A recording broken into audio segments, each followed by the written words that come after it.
क्या है आयुर्वेद?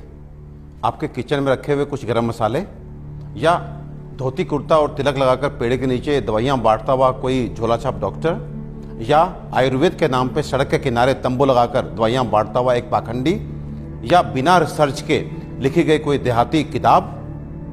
अफसोस की बात है कि हम में से अधिकतर लोग यही मानते हैं और यही जानते हैं, और इसी चूक का परिणाम है कि आज हमें यह दिन देखने को मिल रहा है।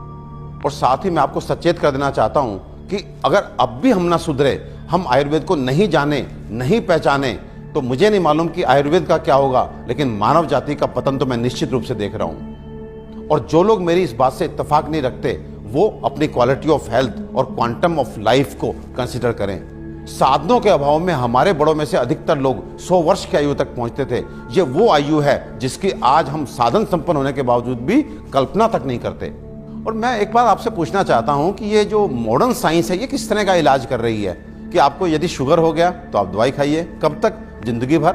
आपको ब्लड प्रेशर हो गया, आप दवाई खाइए, कब तक? जिंदगी भर। आपको थायराइड हो गया, आप दवाई खाइए, कब तक?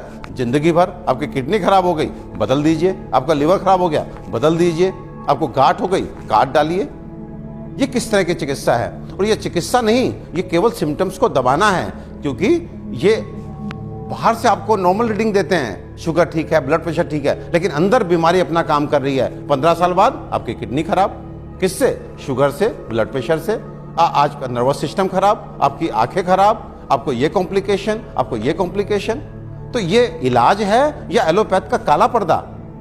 अपने 20 साल के क्लिनिकल एक्सपीरियंस से आपको बता देना चाहता हूं, ये जो आयुर्वेद विज्ञान है, ये समुद्र से भी गहरा, हिमालय से भी ऊंचा ऐसा जीवन का विज्ञान है जो आपके शरीर में और मन में किसी भी अवांछित परिवर्तन के बारे में आपको न केवल जानकारी देता है, बल्कि उसे जड़ से मिटाने के लिए पुख्ता इलाज भी देता है। और मुझे एक बात समझ में नहीं आती, आप ऐसे विज्ञान को क्यों नहीं जानना चाहते जो आपको कभी शुगर, ब्लड प्रेशर, थायराइड और अनेक तरह की प्रॉब्लम्स आने ही ना दे।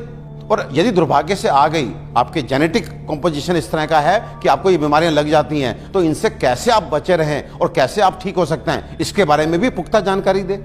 मित्रों, आयुर्वेद सबसे पहले स्वस्थ से स्वास्थ्य रक्षण के लिए आपको ऋतुओं के हिसाब से आपको क्या खाना चाहिए, क्या पीना चाहिए, किस तरह की जीवनचर्या आपकी होनी चाहिए, ये सब सिखाता है। और उसके बाद अनफॉर्चुनेटली यदि आप बीमार पड़ते हैं तो यहाँ पर लाखों दवाओं का वर्णन है, जिसमें आपकी काष्ठ औषधियाँ यानी कि जड़ी बूटियों से बनी औषधियाँ, आपके मिनरल्स यानी कि खनिजों से बनी औषधियाँ, रस औषधियाँ, इतनी सारी औषधियों का वर्णन है जो आपके उन बीमारियों के लिए भी आपको इलाज देती हैं जिसमें आज का मॉडर्न साइंस जो है अपने हाथ खड़ा कर देता है।